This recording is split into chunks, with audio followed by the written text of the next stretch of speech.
All right, welcome back to the JFK Assassination Audit. It is now video number 53. Wow. And it is now 27 January. Okay, so we're just going to keep going down this line, keep going down the timeline, going down the boring testimony. But like I said, just imagine yourself in this huge warehouse full of crap, and it's labeled the Warren Commission Report, and it's stacked to the ceiling, with crap, and we're sifting through with our little shovel and our little spade and our little rake, and we're looking for these little diamonds. We never know when you're going to find a diamond, and this is on purpose. This is planned on purpose because they put in evidence that proves Oswald's innocence inside the report and buried it so no one will take the time to go through, sift through, and find it. All right. It's the boring part, but that's how you find the diamonds. That's how you find the evidence there. Anyway, all right, here we go. It says, I will be frank with you. It is right as you get out of the grocery store, just more or less out of a package. You have seen some of these brown paper sacks you can obtain from most of the stores, some varieties, but it was a package just roughly about 2 feet long. And see, it says two important things there. The first thing is what he doesn't say. He doesn't say it was made out of the same paper that I see at the school book depository all the time that we use commonly there. He doesn't say that, which means it's probably a different type of paper. And then he says it's 2 feet long, 24 inches. Now we went over that the dimensions of the rifle. We'll go over this again. Okay, so I measured the rifle using the FBI photo that they had, and they had their little measurement down there with each little thing representing an inch. And we found out that the rifle from butt to the end of the barrel was 37.1 inches long. And if you break it down, take out the barrel, it's just 31.1 inches long. Okay? The length of the paper bag the FBI saw or presented, because we measured that too, it's in their evidence in the Warren Commission, was 35.1 inches long. Okay? The length from Oswald's fingertips to his armpit in his New Orleans arrest photo was exactly 24 inches. Frazier said the paper bag was 2 feet long, 24 inches. Okay? Just remember that. I'm just overemphasizing that because those are the facts. And let's just be real clear. A broken down rifle of 31.1 inches won't fit into 24 inches that Frazier saw, and won't fit into 24 inches from Oswald's armpit to his fingertips. I don't know how many times I can emphasize that. That basically says Oswald wasn't carrying the rifle, because there's no way you can break it down. All right. What part of the back seat was it in? It was in the side over on his side in the far back. How much of the back seat, how much space did it take up? I would say around 2 feet of the seat. And see, this would be easy to measure because all you'd have to do is it's sitting over there on Oswald's side, is measure from the left side nearest Oswald. And all these seats have like little stitchings and stuff that you can actually measure from. And then measure over to where, maybe the middle of the back seat there, or whatever it was. You could easily measure that. From the side of the seat over to the center, is that the way you would measure it? If you were going to measure it that way from the end of the seat over towards the center, right? But I just roughly estimate that would be around 2 feet, give and take a few inches. Now he's right on the measurement, because like I said, we measured Oswald's under his armpit down. How wide was the package? Well, I would say the package was about that wide. Of course, he's sitting there with his hands. How wide would you say that would be? Oh, I'd say around 5 inches. Something like that, 5 to 6 inches or there, I would say. The paper was the color of the paper that you would get in a grocery store. Is that it? A bag in a grocery store? Right. You have seen not a real light color, but normally the normal color, about the same color. You have seen these kinds of heavy duty bags, like you obtain from the grocery store, something like that, about the same color of that paper sack you get there. Now, I don't remember any testimony of Mrs. Payne or Marina seeing Oswald with a paper bag. So Oswald would have to be sitting in that Mrs. Payne's garage, okay, working on that bag and taping it up and stitching it up to get it to fit that rifle, okay?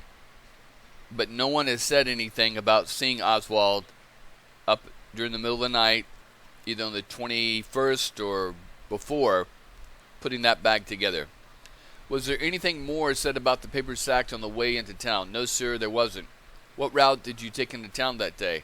Went down, I told you I had 2 routes that day. I went down, 5th runs into 6th after you cross Story Road there. So I just went on down 6th until I come to O'Connor, and then took a left on O'Connor, and it takes you right out to the Simmons. And from there, I went right on into Simmons and up on Commerce. And you go up Commerce there until you hit Record Street. That is 1 block from Houston. And then I went down until I hit McKinney. And then it goes right down to the warehouse. And then take a left and you go right around to the parking lot. You didn't stop any place on your way in? No, sir. Parking in the parking lot? Right. Where did you park in the parking lot this time? I parked in the same place, the picture I showed you there, as I shown in picture. This is exhibit 361.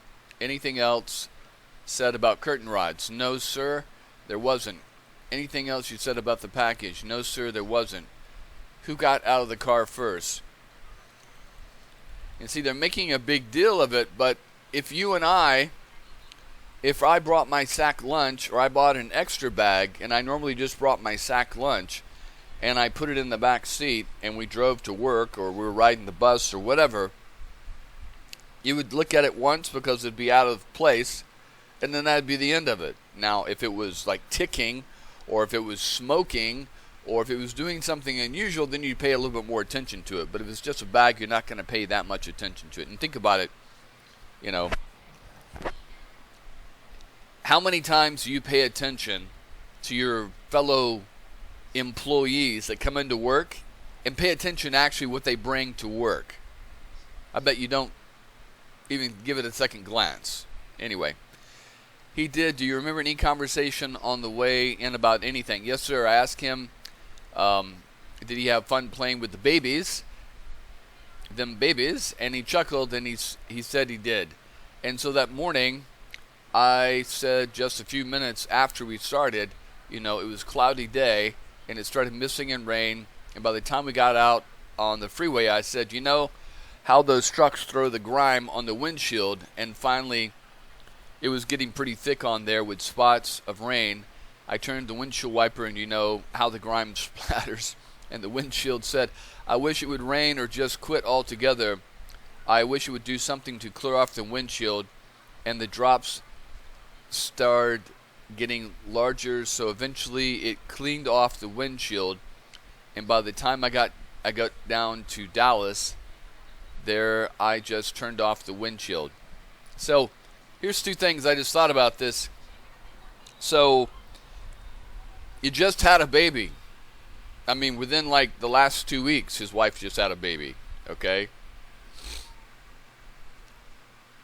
But you're going to blow all that, ruin their future, ruin your future by killing the President of the United States. Now, how does that make a lot of sense? Most people that have children would want to raise their children, not be in jail or dead or whatever, and take care of them. Okay? And Oswald was giggling and laughing about playing with the babies. He wasn't upset that, oh, that was the last time I was going to see my babies. He wasn't, shutting up and not saying anything or clamming up or anything like that. He was giggling about it. Not really sounded like someone who's going to be on a suicide mission to kill the president. Another thing, think about again how lucky Oswald is that it rained really hard. Even over in Fort Worth that morning, it had rained. Okay? So that means the rain had gone through that morning and hit the president. Matter of fact, they give him that hat to protect him from the rain. And but what if it had continued to rain the rest of the day? Oswald's great plan of becoming famous would have been spoiled by the weather. Either the parade would have been canceled, or the bubble top would have been on and it would have been harder to hit the president. Just think how lucky Oswald was because of the weather. Anyway, just my thoughts there. And again, there were two warehouses. There was one up Houston Street, a little further away, a couple blocks away.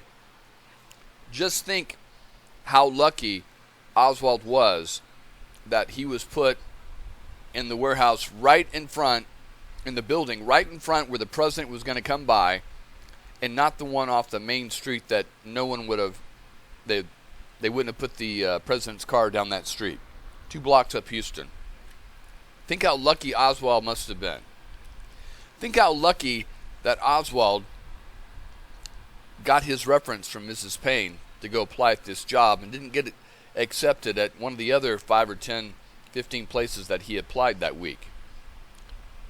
What if Oswald had another job someplace else, 3 or 4 blocks away from Main Street?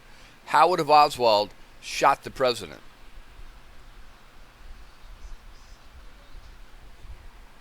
Just think, this guy, here we have a communist revolutionary, and I've said this before, violent, communist, crazy revolutionary, and he just happens to pick the right city that the president's going to be traveling through.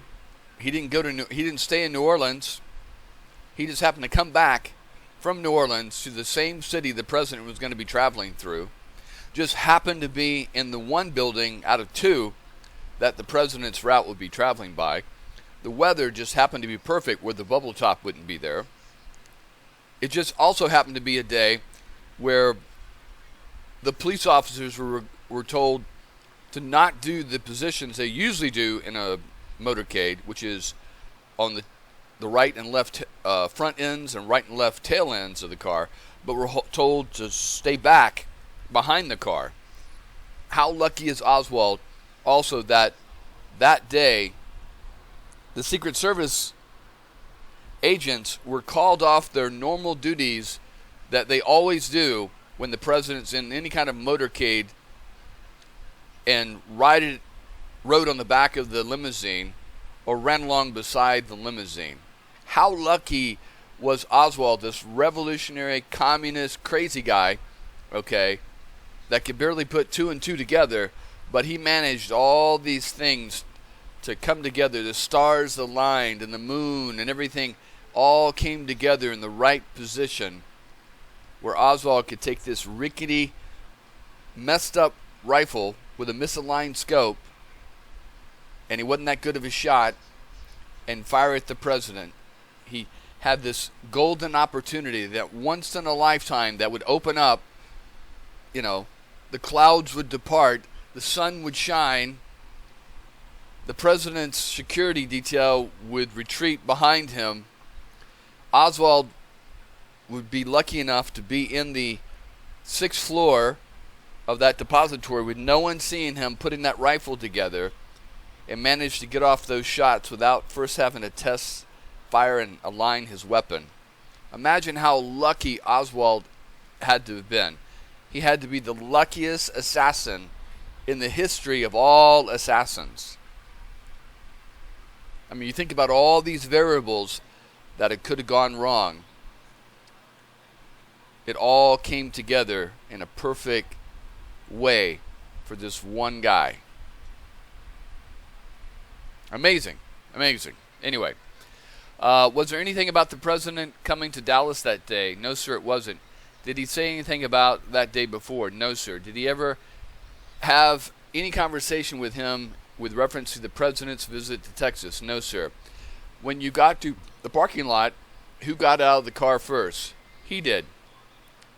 And again, I wanted to say something about, so you've got this crazy Marxist revolutionary who's, passing out flyers in New Orleans, trying to recruit people, getting in fights, going on the radio, going on TV. Okay. But when he gets to Dallas, he does nothing. No recruitment. He's silent, barely talks. Doesn't even talk about how the low wages are and how unfair it is and the racism with the blacks having to eat in the domino room and not upstairs with Wesley. Nothing. Pretty strange, huh? But yet he's being himself with this multimillionaire, the Mornshield, and he can discuss all these things about philosophy and politics and all these things. But someone just like him, silence. Babies and weather. Anyway. All right, we'll keep going. When you got to the parking lot, who got out of the car first? He did. He didn't get out immediately then. No, sir. I was sitting there, looked at my watch. Oh, you didn't get out immediately then. No, sir. I was sitting there, looked at my watch around 7 or 8 minutes until I saw we had a few minutes, and I sat there. And as I say, you can see the freeway demonstrated from the warehouse and also the trains coming back and forth. And I was sitting there. What was he doing? Glanced up and watching cars for a minute, but I was letting my engine run and getting my charge up my battery, because when you stop and start, you have to charge up your battery. Did you have your lunch beside you? Yes, I did. Did you notice whether or not Lee had a package that looked like a lunch package that morning? Like I told you earlier, he didn't take his lunch because I remember right when I got in the car, I asked him where was his lunch, and he said he was going to buy his lunch that day. He told you that that day, did he? Yes, or right. That is right. So I assumed he was going to buy it, from the catering service man, like a lot of boys do. They don't bring their lunch, but they go out and buy their lunch there.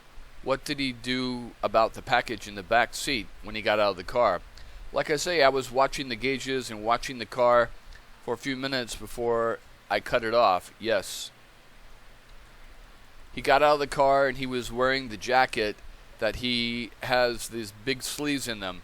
And he put the package that he had, that he told me was curtain rods, up under his arm, And so he walked down behind the car and standing over there at the end of the cyclone fence waiting for me to get out of the car. And so quick as I cut the engine off and started out of the car, shut the door just as I was starting, just getting out of the car, he started walking off, and so I followed him in. So eventually there he kept getting a little further ahead of me, and I noticed we had plenty of time to get there because it was not too far from the depository. And usually I walk around and watch them switching the trains, because you have to watch where you're going if you have to cross the tracks. See, those tracks that I showed you are still there, and they have cars that are going up there. So that's why, the guy in the control tower wouldn't have seen anyone escape, because there would be cars blocking his view.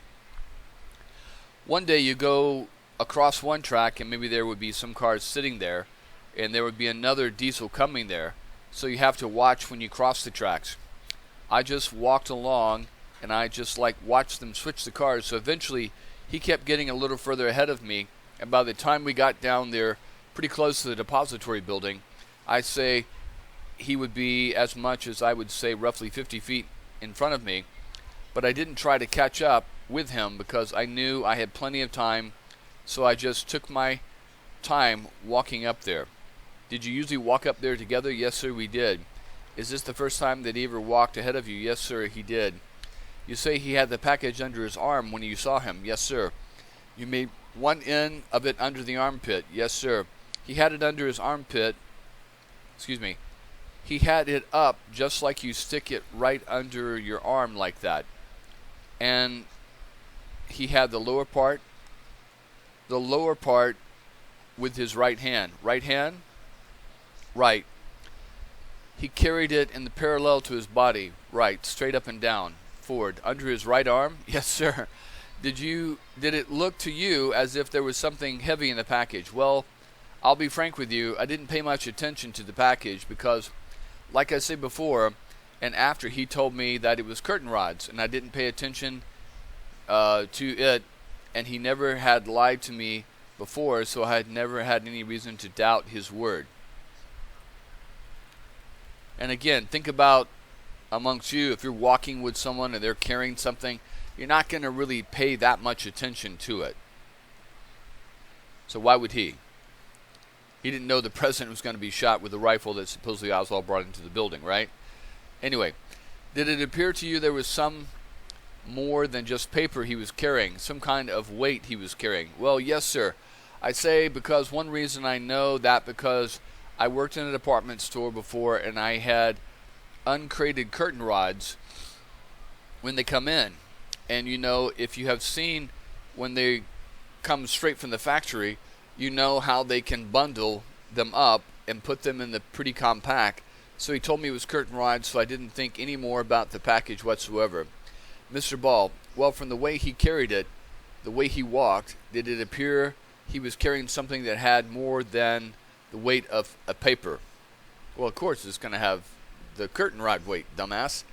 Anyway, well, I say, you know, like I say, I didn't pay much attention to the package other than I knew he had it under his arm, and I didn't pay too much attention the way he was walking because I was walking along there looking at the railroad cars and watching the men on the diesel switch, them cars, and I didn't pay too much attention on how he carried the package at all.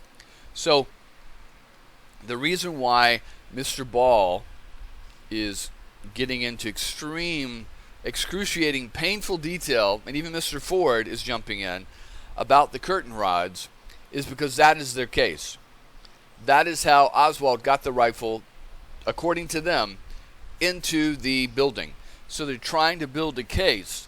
So imagine you're in front of a jury that the package contained the rifle broken down, and they're trying to establish that it was heavier than curtain rods. But Wesley Frazier's not going along with it, and he's curious. In his mind, you can tell he's curious because he's had the sheriff, the police, the FBI, the lawyers before this interview for the Warren Commission, and now the lawyers in the final deposition asking about the same thing. So he's starting to focus in on what that means and what that is. All right. Like I say, I had the car parked. Put an X here, which will represent the car. All right. Let's see. That is where the car parked. I would say roughly like in there, you know, like the picture shows right in there. Now draw a line to show the way that he walked, okay? The direction he walked, all right? Like I say, he was standing right about there when I got out of the car, so naturally he started walking.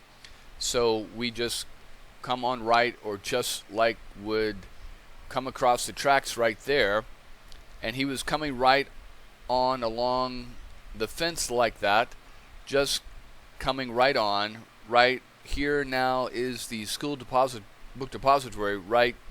So he was coming right on down this fence there, and he was coming across these tracks and standing right in here somewhere at the door. Anyway, that was not as painful, but we'll keep going. And we'll pick this up tomorrow. And again, I know this is painful to go through, but this is, you know, I'd like to go through and say, here's the evidence, boom, boom, boom, boom, boom. But this is discovery. This is the work, okay? This is not a presentation of what I believe, and here I'm not setting out with this is what I believe and here's the evidence. We're working through the evidence and we're picking out diamonds. And then once we've done all that, we're going to put together some kind of supposition or conclusion. I've got a pre-conclusion right now that Oswald wasn't involved in the assassination. He was a patsy. He was set up. But that could change because I'm just going along with the evidence I found so far. And this is what you do in investigations. This is why it's frustrating, because people are used to, 25-minute, murder mystery shows that shows the crime, the police, the investigation, they solve it, and then boom, they arrest the suspect and convict him. That's what most people, Perry Mason, boom, or just presented out to you. Here it is. It's so clear and easy and bum, bum, bum, bum, bum. And gee, isn't Perry Mason smart? Or Columbo or whoever. But in reality is not like that. Okay? The evidence is few and far between. It's hard to find. If you're not reading and going through everything, you may miss something. And even with all the evidence, it's not always 100% clear exactly what happened. So I know most Americans have been psychologically trained to, the good guy wins in the end. The cowboy gets the girl and runs off in the sunset, and everything's clear and hunky dory, la la la la la. But that's not reality. That's not what the real world is. The real world is very murky, gray. You never have 100%. You barely have 75% conclusion. Even when a jury convicts someone, there's always doubt, and people have been, convictions have been thrown out 30 years later when new evidence is found. So let's not get trapped in this, give us the evidence now, boom, boom, boom, boom, boom, and we'll make it really clear. I'm sorry, that's not going to way it be. It's not the way it's going to be. These videos are discovery. We're discovering, we're searching, we're looking, and we're going to put together a conclusion that may not be 100% clear. That's why you have all these different, conclusions going off in different directions. Jackie did it. The Secret Service agent did it in the car. The Secret Service behind him did it. The Cubans did it. The Mafia did it. It was the French assassin. It was all these different things. Okay? But we're going to go through and figure it out. And that's what we're doing now. All right, so we're back with Des Moines Shield. And we're going to find out what we can listen and find out what we can find about him and Oswald. That in my mind that Harvey Lee Oswald was an agent of any other country. He was too outspoken in his ideas and his attitudes. If he were an agent, I think he would have kept quiet. Of course, he wasn't an uneducated fellow, but he...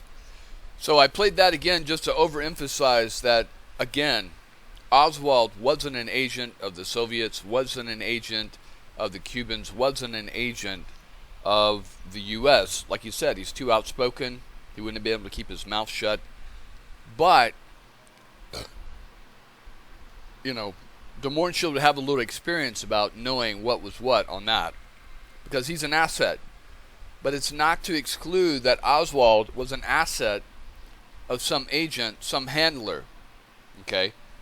Somebody that Oswald thought he was working for the U.S. government or was working for the U.S. government. It's obvious, probably not the FBI, maybe the Department of Justice, maybe the O&I, intelligence services, maybe Army, military intelligence, maybe the DIA even, Defense Intelligence Agency. Okay? So the DIA would have a very special interest in monitoring these Cubans. Okay? because they would want to know, you know, are they a bunch of crazies? Are they good enough to take on Castro and oust Castro? So they may have a different position than the CIA, okay? Or maybe Oswald was an asset of the CIA, or maybe Oswald was an asset of some right-wing group that was posing as the FBI, the Department of Justice, the O&I, the DIA, the CIA, okay? Oswald doesn't know. You can make up fake badges and shit. Okay? So, again, de Mohrenschildt is giving hints about what Oswald was and what Oswald wasn't. Okay? Alright, we'll keep going. He tried to improve his education by reading, by studying. His opinions were sincere, even though a little bit crude. He picked up quite a few difficult words from the books he had read, and these words he liked to display a great deal. Sometimes we laughed with him about the use of those long, difficult words.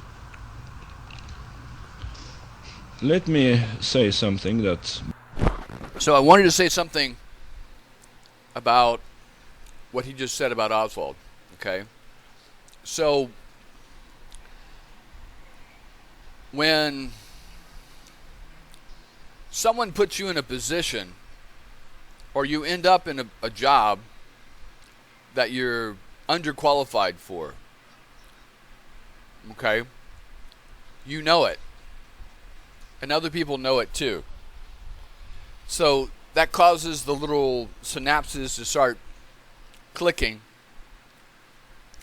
and you try to improve yourself to get to a level where you think is deserving for the job that you've been hired to do. Okay? You know, it'd be like Wesley Frazier getting hired to be the president of the Texas School Book Depository. Okay? You know? You and I and Wesley Frazier would all know that he's not qualified for it. But maybe if Wesley Frazier was the son of the owner of the Texas School Book Depository and put in that position, that's how you get there. So Oswald's been put in a position, and he realizes he doesn't have enough education. And why is he studying more Russian, okay, in Texas? He's not in the Soviet Union anymore. Why wouldn't he have studied these bigger words in Russia? Well, the reason he's studying these bigger words is because he's trying to infiltrate and understand what these white Russians are talking about. Because they're using words that he doesn't come across with the regular working class people in Russia. So that tells you, again, that gives you another clue of what Oswald's mission was. Okay? That someone had hired him to infiltrate the white Dallas conservative Russian community, anti-communist conservative community. This is why he's trying to use the bigger Russian words, because these people are the educated elite in the Russian community, and that's the kind of words they're using. Okay? That's why Oswald is doing that. It's not because he decided, I'm going to use these fancy words on Marina. He's going to laugh at him. He's using it so he can go to these parties and eavesdrop on these white Russians and report back to whoever his handler is. Okay? That's a pretty simple thing to figure out. What you have to do is take the actions of people and try to figure out why they're doing those things. Is Oswald just trying to waste his time and sound more impressive in front of his wife in de Mohrenschildt? You know, de Mohrenschildt's laughing about it with him. Okay? So he's obviously using de Mohrenschildt to help him get a little better in understanding these words that he doesn't quite understand, that he's hearing from these white Russians. This is why he's studying that. Another thing I just was thinking about is that I've read intelligence reports on Putin and news reports on Putin. And Putin does the same thing. Okay? Putin will try out these fancy English words and fancy Russian words that he doesn't quite understand. You can tell he's uncomfortable with it, but he'll use it just for effect. Okay? And that's a little different motivation. He's trying to fit in with these more educated world leaders. Russia, Putin's problem is that he always, like the typical Russian, feels more inferior to the more educated, wealthier West. Just like it's a Russian mentality. And Putin is trying to put himself on an equal footing. Say, yeah, we're just as good as you guys. This has been Russian mentality for years. It's always been like the barbaric West. This is why you see, people like Ivan the Terrible and Frederick the Great and all these kind of guys. They bring Italian artists and they move the capital to St. Petersburg to have access to the West. And they brought in Italian art and Italian Renaissance architects and painters so they could catch up. They're always playing catch up. Okay? Same thing all the way up to the Russians stealing our nuclear weapons. They never would have, they never would have been able to develop their own nuclear weapons or rockets if it wasn't from stealing it from America. Although the Russians, the rockets, they got a lot of the technology from the Germans. But this is the Russian mentality. And this is one thing you can see about Oswald is he knows his place. He knows that he's down at the lower rung of this society he's in. This is why he becomes a communist. Okay? Because at least in communism, everyone is forced to be equal, right or wrong, or reality or not reality. But this is what Oswald's doing. Just like Putin, Oswald feels inferior to the people that he's around. And he's been put in a position, to monitor these people and report back as an asset. So therefore, he's trying to learn their language. I mean, everybody knows this, when you're hanging out with a bunch of guys who are construction workers on a bridge or garbage collectors, their language level is going to be a certain level. And if you take that guy who collects the garbage every morning, and put him in a ballroom full of billionaires and highly educated diplomats and highly educated PhD scientists, he's going to be lost. Okay? This is where Oswald's at. He's lost. He realizes that, hey, I don't understand these words they're speaking in Russian, because they're not speaking in English, they're speaking in Russian. I need to know these words so I can report back what the hell they're talking about. This is why Oswald is studying and going over these complicated words in Russian with the Mornschild, because he's reporting back to his handler, and he wants to seem more important by being able to understand more of what they're saying. Both my wife and I had an element of pity. And for this forlorn individual who was groping for something, trying to find the truth. See? And speaking about the fact that whether Lee might have been an agent of any country, I would say that I never believed that any government would be stupid enough to trust Lee with anything of importance. Even the government of an African country would not give him any job of any type of confidence, because he was too outspoken. He had a certain... And again, you got to think about the way a handler is going to work. They're going to be controlling Oswald. And you don't want someone smarter than you, if you're the handler, okay, or having all their ducks in a row, if you're the handler, to be able to outwit you or outthink you. Okay? So they're gonna go for guys that aren't as smart as them. Okay? And that way you can easily manipulate them motivate them with money, make them feel inferior. You're going to have a hook somewhere, okay? Again, a lot of people talk about, crazy people. There's no way that someone crazy or mentally ill or whatever could be being used by the government. Well, that's the perfect asset for an agent because they got deniability, okay? That's the perfect asset. You can manipulate them, control them, get them motivated with money or drugs or sex or whatever. I mean, everyone's seen this.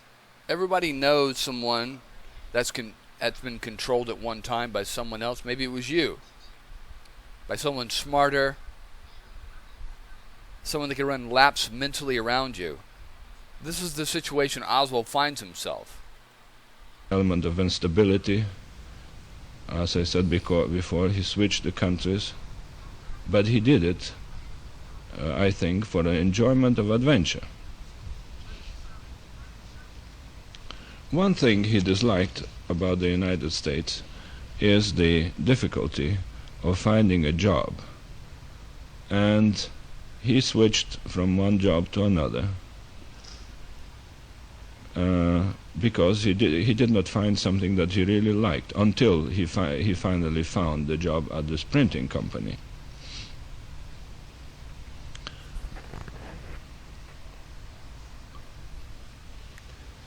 Why do you skip Well, the ends? No, this has nothing to do.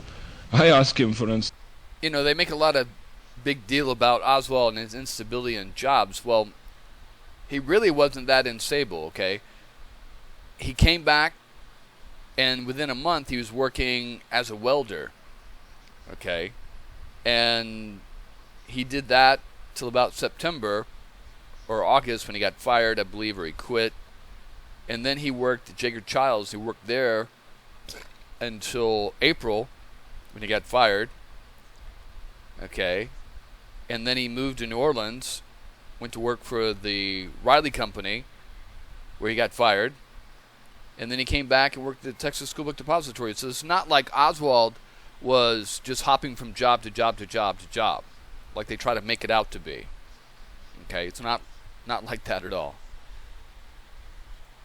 Instance, Lee, which why didn't you stay in the Marine Corps? Well, he said, I didn't particularly care for the Marine Corps. I did not care about staying there, although naturally it would be a permanent position. I told laughingly, you don't need too much intelligence to become an officer in the Marine Corps. Well, that was an element of instability with him. And again, the obvious question comes is, if you're a revolutionary Marxist, like he says, I've been a Marxist communist since he was like 13 or 14 or whatever. If you're a revolutionary Marxist, you think that the capitalist way is bad and the communist Russian way is good, Soviet Union, why would you join the military of that awful, horrible capitalist system, the Marines, okay? It doesn't really make much sense. Now, why people ask me very frequently, talking about Lee Harvey, how come you get along very well with him? And I said that in my life I had to be quite often a promoter, a salesman of new ideas, of new projects, and I usually do not offend people's feeling. I get interested in them. And that is what Lee appreciated in me. Other people considered Lee Harvey Oswald just as some poor, miserable guy and completely disregarded him. And surprisingly, some individual, like in the emigre group of Dallas, were even scared of Lee, because he was so outspoken. For instance, one of them said that I am scared of this man, he's a lunatic. But I said, don't be scared, he's just as small as you are. Another element about Lee's personality is that Lee resented the interest that the emigre group and some Americans had in Marina.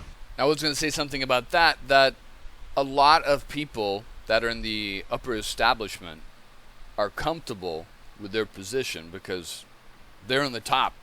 They're the top dog. They're up there hanging with the top dogs, okay?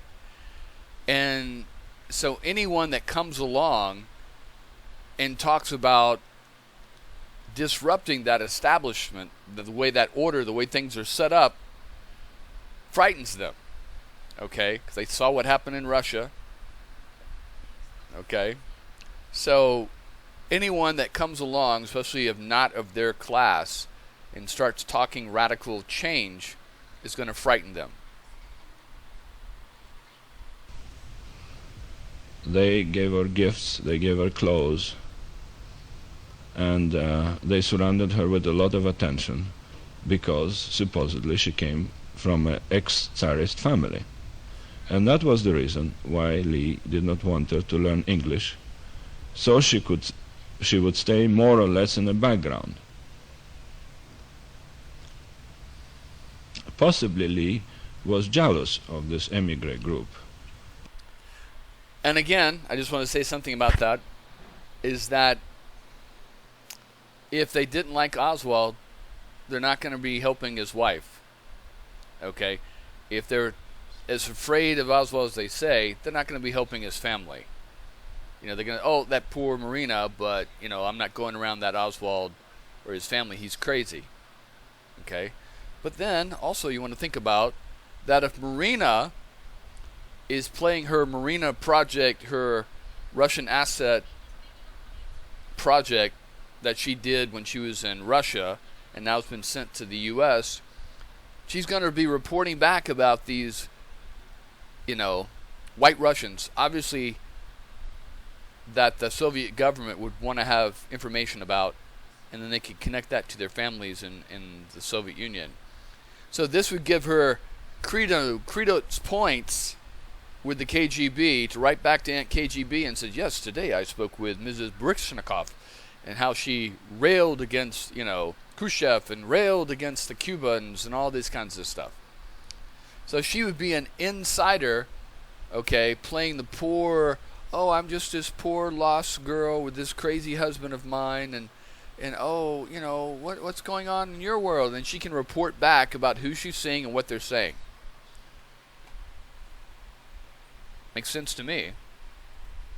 Who have made such excellent living and lived quite luxuriously. But he didn't show me too much. Maybe it was a slap in the face of Lee Harvey Oswald that the Russians living in the United States had luxurious houses, 2 automobiles, money in the bank, etc. Maybe it was so.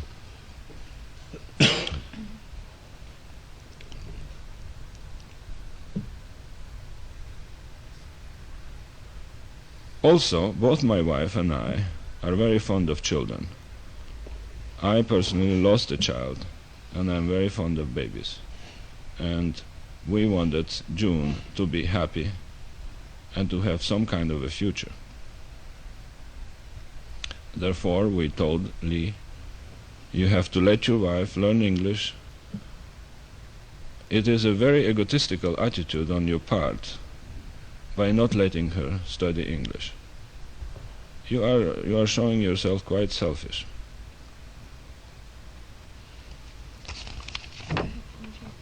Yeah. Okay. Again, you want to also think about it this way, is that maybe Oswald's handler told him to watch out for Marina, told him that maybe Marina is reporting back to the Russians. So the less English she knows, the less she can report back about what she's seeing and hearing, because people are speaking in English, the signs are in English, the radio, the TV's in English. So that would make it more difficult for her to do her job. You want to think about it like that also. The reason that Lee didn't like and resented all of these people that helped Marina so much, it was because they were really very, very kind, and practically she had around 100 dresses or so given to her. You mean Wow. 100? 100 dresses, 100. because we carried them ourselves when we moved her and baby to somebody's house. Baby had all the things, crib, carriage, playpen, toys, everything. And it hurted Lee very much because Marina was throwing it in his face. Look, all of these people giving me all this and that. Do you think you could ever make enough money to give that all to me? Wow. So naturally, he resented immensely the more people were giving to Marina. Again, if Marina was making a statement like that, that was an element of control. Okay? She could make Oswald, go to her will by saying, making statements out like that. Yo, you're not a man. All these people are giving us all these things, and you can never provide all these things that the white Russian community is giving us. And resentful to that. Anyway, all right. So we're going to stop there and get back into the Constitution and Oswald's rights and how they were denied to him. All right. So we're on the good faith doctrine, and that's basically an exception to evidence collected in violation of privacy rights as interpreted for the Fourth Amendment to be admitted at trial if police officers acting in good faith relied upon a defective search warrant. That is, there was reason to believe that their actions were illegal, measured under reasonable person. Now, we'll do it like this. So, if the police have an informant that goes in and is buying drugs at a house, okay, and all they know is that the guy's selling drugs. They don't know the guy's growing drugs, okay? And then they raid the house with the warrant, and they find this huge, underground grow lab. They can still use that because it's incidental. In good faith, they didn't know that the warrant didn't include the drug lab, but it was incidental to the original warrant, and they can still use that. It's not thrown out or anything like that. Not all states follow the good faith exception to exclusionary rules such as New York and People versus Bigelow. And again, you'll see that a lot in those Dirty Harry movies, where they find evidence and then they have to let the person go, and Dirty Harry gets all pissed off and gets suspended and whatever, and all that kind of, always butting heads with his chief of police and the mayor.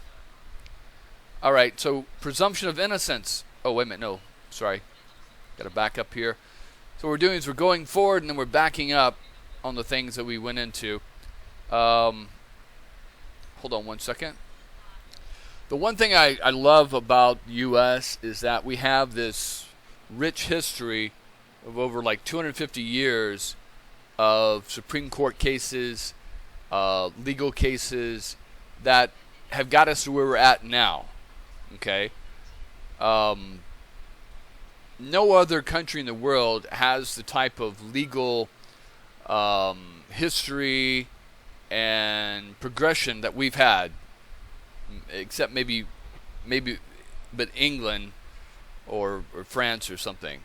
And then when you look around the world, you'll find that most countries have adopted or are adopting elements of the U.S. Constitution, elements of U.S. criminal law, elements of U.S. criminal justice, and all these elements we're talking about, you'll see portions of it that those countries have adopted. Like, for instance, Germany. Germany's constitution is basically based on the U.S. and European law. Okay, about 50-50 there.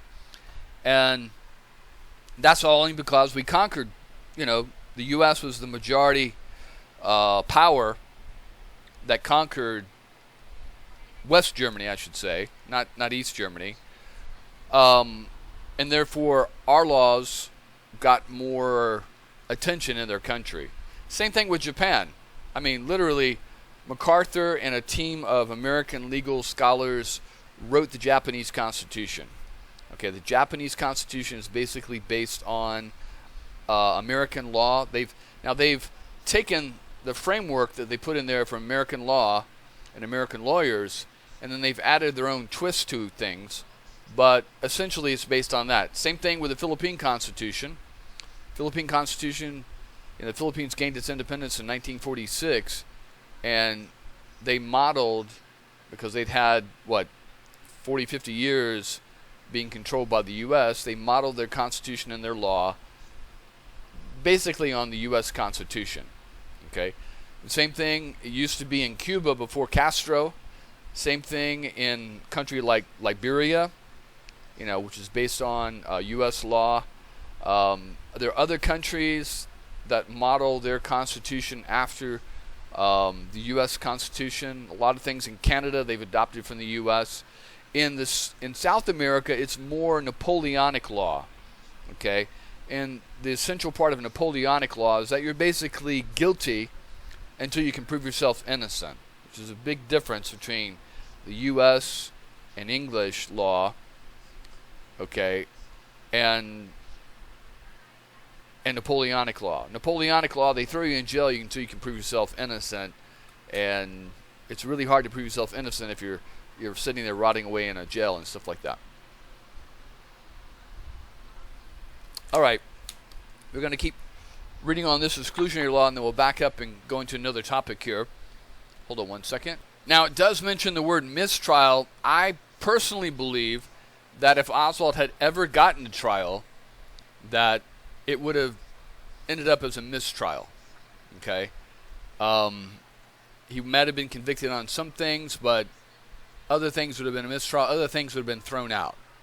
Okay? So that's what I believe would have happened there. All right, again, so in regards to Oswald, I went over this kind of a little bit yesterday, but it says, other examples of evidence inadmissible under the doctrine include evidence seized during a search where the probable cause for the search was illegally obtained evidence.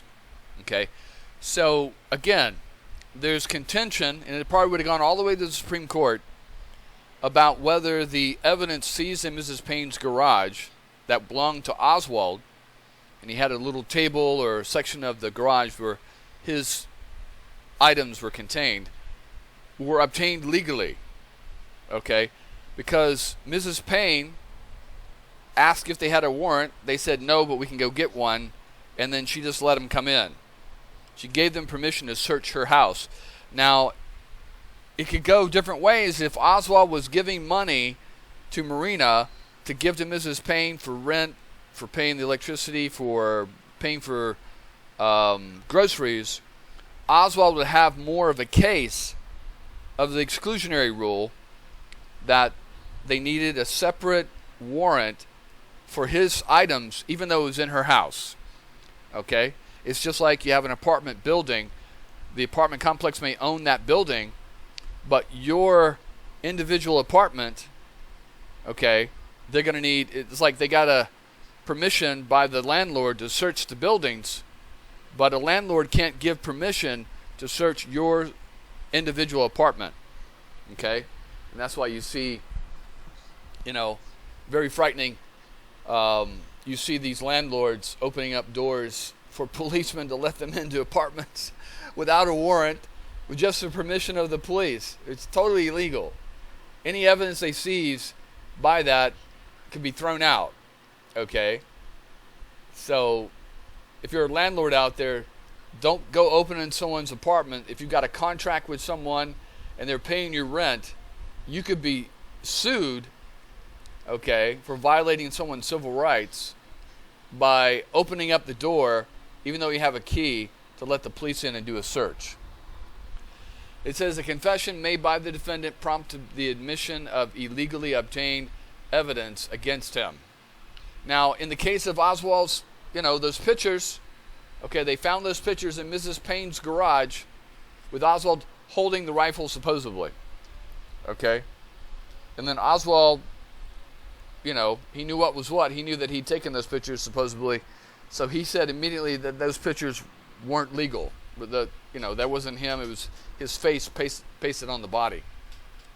So those pictures could actually, and those pictures are the ones that convicted him in the minds of the public they put that after Oswald was assassinated on the cover of Life magazine, and that basically cinched it for the public's mind that Oswald was the assassin, even though those photos were obtained illegally.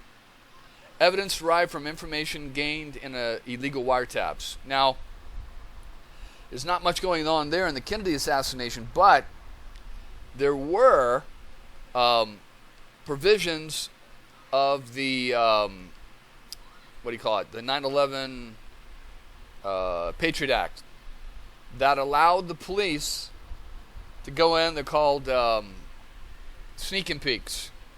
With no warrant, the police, if you're suspected of terrorism or some kind of terroristic activity, the police could go in, look around, and then if they found something that they wanted to present in court, they could go back and get a warrant, okay, and then come back and obtain that information. They could also leave wiretaps, and then if you said something illegal, they could go get a what do you call it? A warrant to allow them to use that in court, and that's totally against the Constitution. A lot of those things, I don't know of all those things, but some of those things were thrown out during the Obama administration because they were just blatantly against the law. You know, Obama was a constitutional scholar at Harvard or Yale. I think it was Harvard. Obama, a lot of people don't even understand that Obama had a doctorate in constitutional law. He was a lawyer, but that was his forte, and so that was one of the main things he went after there. And then I just loved how the Republicans spent 8 years trying to talk about all the unconstitutional things that supposedly Oswald did, or excuse me, that Obama did, and here we have Obama as a constitutional, law scholar, and you have people like Matt Gaetz trying to talk constitutional law against the President of the United States. Total bullshit. Anyway. So suppression of evidence, however, has always been our last resort, not our first impulse. The exclusionary rule generates substantial social cost, which sometimes includes setting the guilty free and the dangerous at large. We have therefore been cautious against expanding it and have repeatedly emphasized that the rule costly toll upon truth-seeking and law enforcement objectives presents a high obstacle for those urging application. We have rejected indiscriminate application of the rule and have held in the application only whereas remedial objectives are both most efficient served, that is where determinants benefits outweigh its substantial cost, where the exclusionary sanction is appropriately imposed in a particular case is a larger issue. So again, in the case with Oswald, this is why, they're not recording the interrogations. This is why they don't have a stenographer in there writing down what happened. This is why they're not taking notes during the interrogation, okay? Because they're doing illegal things to get Oswald to confess, okay? And they don't want that exposed because that could be thrown out, okay? So what they're doing is just like Bookout had done with Lenny Mae Randall's statement. They're writing it down after the fact and changing 27 inches to 42 inches and, just trust us because we're the police and we would never lie. Because people had a little bit more high regard to the police and authority back then than they do now. Because of these issues, we don't have as much trust of the authorities. But the police have, what the exclusionary rule basically says is that we as a society, whose representatives are the police, have to abide by the rules also. Remember, there's a procedure, okay, a due process. That's part of the due process. We have to, just like individual citizens have to obey the law, the representatives of the law have to obey the law. They can't just go out arbitrarily and do whatever they want just to convict somebody or put them in prison. Okay?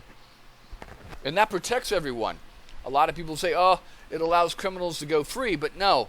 What the exclusionary laws do is safeguard the due process of law, So the people that are screaming, oh, we need to get all the criminals and lock them up and all this kind of stuff, when it comes their time, that the police just can't run over their rights and say whatever they want to say to get them thrown in jail. Okay? Like the same thing with the January 6th rioters. You know, there's a due process that the government has to follow that can't just run all over their rights, even though they got them caught on tape and stuff doing shit. Okay? And what you'll find is that the exclusionary laws haven't been, in the red states, the conservative Republican states, you find this rolling back of the exclusionary laws in the red states in favor of society over the criminal or society over the accused. And then in the more liberal Democratic blue states, you find it's either stayed the same or been rolled back not as much. In any case, they've all been rolled back, especially because of the drug laws. Okay? Things like that. All right, hold on a second. All right, so this is very interesting. It says, private search doctrine. Evidence unlawfully obtained from the defendant by a private person is admissible. The exclusionary rule is designed to protect privacy rights, with the Fourth Amendment applying specifically to the government officials. Now, I would think the opposite, that any individual that gave you information they obtained illegally, okay, would be thrown out. But apparently, I guess it's not. And I guess, in a sense, you could say that through a private person, Marina and Mrs. Payne, Oswald's blanket that held the rifle was given to the police, I guess you could say. Standing requirement, evidence can only be suppressed if the illegal search violated the person's making the court motion, constitutional rights. The exclusionary rule does not apply to privacy rights of a third party. However, there is a narrow exception to the standing requirement, the just terti standing exception. Again,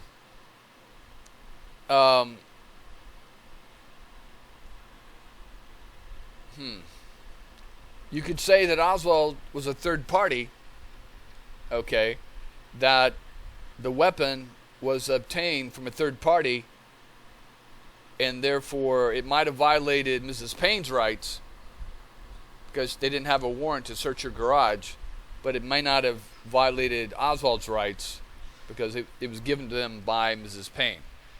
Again, these things probably would have been settled all the way up to the Supreme Court. Cross-examination. Illegally obtained evidence may be admissible to attack the defendant's credibility on cross-examination, at least where necessary to prevent gamesmanship.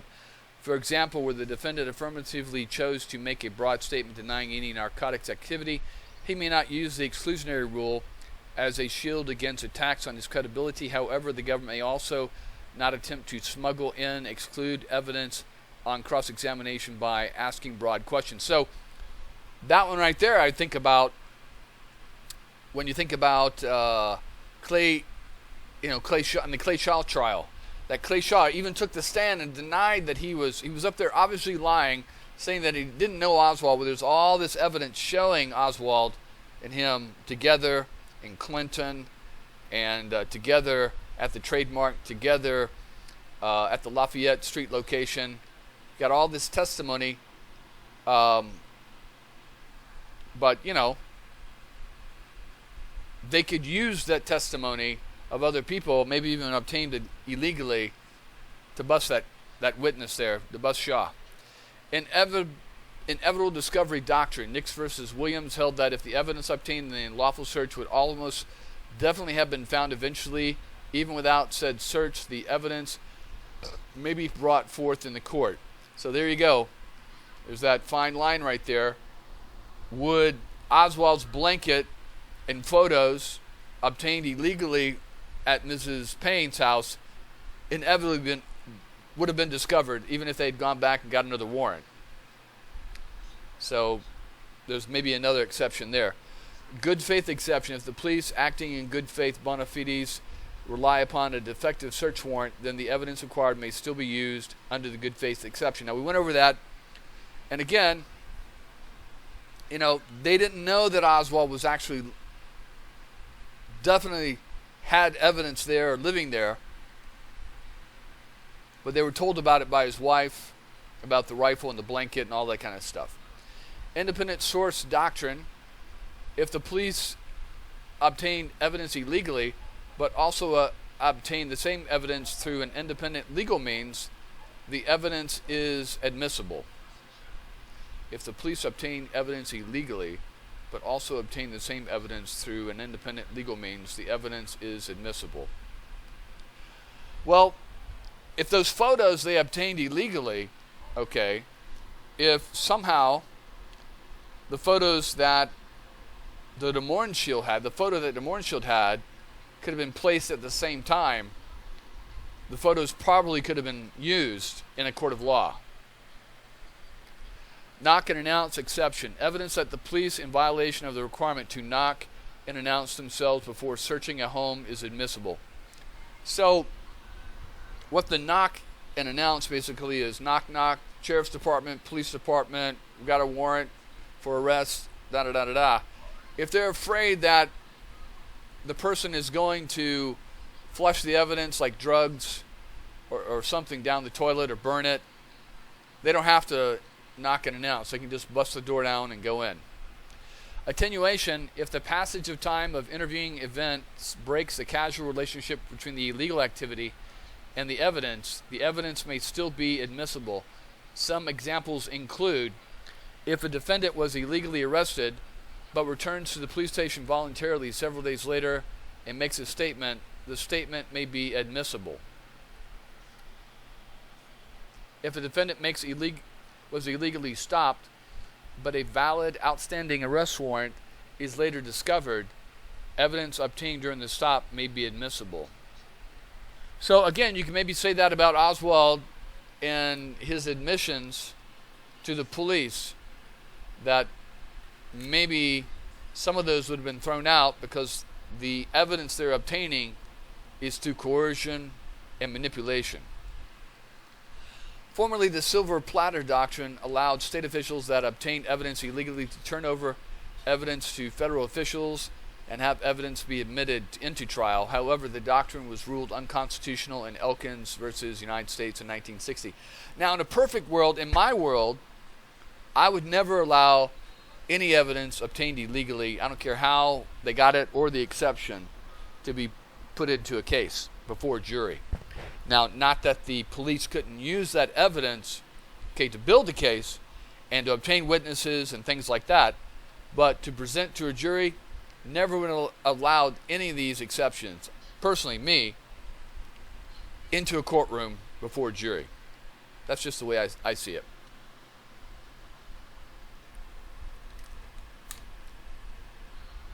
Let's see. Exclusionary rule is not applicable to non-U.S. nationals residing outside U.S. borders. In the United States versus Alvarez Manchin, the Supreme Court decided that property owned by aliens in a foreign country is admissible in court. Certain persons in the U.S. receive limited protection, such as prisoners, probationers, parolees, and persons crossing U.S. borders. Corporations, by virtue of being, also have limited rights under the Fourth Amendment. Again, I think that's all bullshit. In my world, every person, okay, arrested by a U.S. law official would have the same rights as a U.S. citizen. Because, are we saying that slaves had more rights than foreigners or non-U.S. citizens in the United States? Because even slaves had due process of law, before the courts in the South, in the Confederacy. Okay? So, in my world, I would say that's bullshit. And we'll go on with one more. It says, in the case of Florida versus Yamino, it was found that the evidence found to convict Yamino, although at first was not admissible, later was found to in fact be admissible since it passed the test of reasonable standards. The defendant consented to a search of his car, and when the officers searched, a package was found, drugs. It was not said to be in violation because a reasonable person would expect illegal narcotics to be kept in a package or a container. I don't understand that one. Again, never allow the police to search, pat you down, or search you. Never consent. I'm not saying resist, but I'm saying never consent to the police patting you down or searching you, because that's totally illegal. Unless you're under arrest, of course, then you have no choice. Never consent to the police searching your car or vehicle or whatever, unless they have a warrant or probable cause like a dog or something like that. Never consent to the police coming into your house at all, unless they have a warrant or some damn good reason, okay? Because the Constitution is there to protect us from unreasonable searches and seizures, okay? There's been many cases where the police, they asked someone if they could search their car. They said, yeah, I got nothing to hide, and that's all bullshit. You never want to say that kind of crap, because police have been known, in order to get convictions and get promotions, to plant drugs on completely innocent people in their house, in their car, on their body, okay? So never consent to searches, okay? It's just my rule. And it's not that you're trying to be uncooperative with the police. It's just that, 99% of the police may be good, but you got that 1% exception that are crooked cops. And you don't know which cop you're dealing with, okay? You won't know until you're sitting in jail going, God, how did I get here? They said they found drugs in my car, and I know I didn't have any fucking drugs in my car. But yet that cop is getting promotions, and his, salary and everything depends on him getting convictions and arrest. So you're just a stepping stone for that cop's promotions. And it does happen. Believe me, it does happen. Plenty of people in jail that consented to searches. And just like Oswald is consenting to talk to people, he's stupid. He should have just shut up immediately. Don't say anything. I mean, my God, you're being arrested and questioned about the killing of the president and a cop. The last thing you want to do is open your fucking mouth. But Oswald is not that smart. He's not a lawyer. So that's why he needed a lawyer. Okay? Unfortunately, in the United States, there's no exclusionary law for being stupid. Okay? There's no exclusionary rule for some idiot opening their mouth to the police and trying to argue or talk to the police and answer their questions. There's no exclusion for being stupid and ignorant of the law. And this is how the police get people. This is how the prosecutors get people, is that they know the law and the persons they're trying to bust don't. And the thing you got to always remember is that their life and their liberty, the police, the prosecutor, is not at risk. If they lose their case, they don't go to jail. If you lose your case, you go to jail. So always, always never talk to the police. If you're arrested for something, never talk to the police. Always talk to your lawyer. Now, of course, the police like to play this game. Oh, well, if you're innocent, you got nothing to hide. Well, why not talk? That's a psychological game they're always playing with people. Okay? Because people, if they're innocent, they want to prove they're innocent. Okay? And so they open their fucking mouths. And then you get manipulated by the police. That's why the police are not recording Oswald. That's why the police aren't taking notes. Because they're manipulating his words. They're putting the pressure on him, just like they tried to do on Frazier. Because, see, the police don't know. The police don't know you didn't do it. The police don't know you did do it. All they're going by is the assumption that you did do it. So they're playing that game that you're always guilty. And that's the thing you'll always have to understand with the police, is that everyone is guilty in the police's mind. This is why they have that closed mentality. They only trust other police. That everyone is guilty until they prove themselves innocent. Okay? Whereas the Constitution, you have these two forces where the police always believe anyone arrested or caught is guilty of something, okay? And then you have the forces of justice, which, if you're not smart to shut up and get a lawyer, then you're just playing into the police game. Anyway, I'm going to stop here. We're going to keep going on all these things. I'm learning a lot, and I'm trying to apply this to Oswald. And we'll keep going on. All right, take care.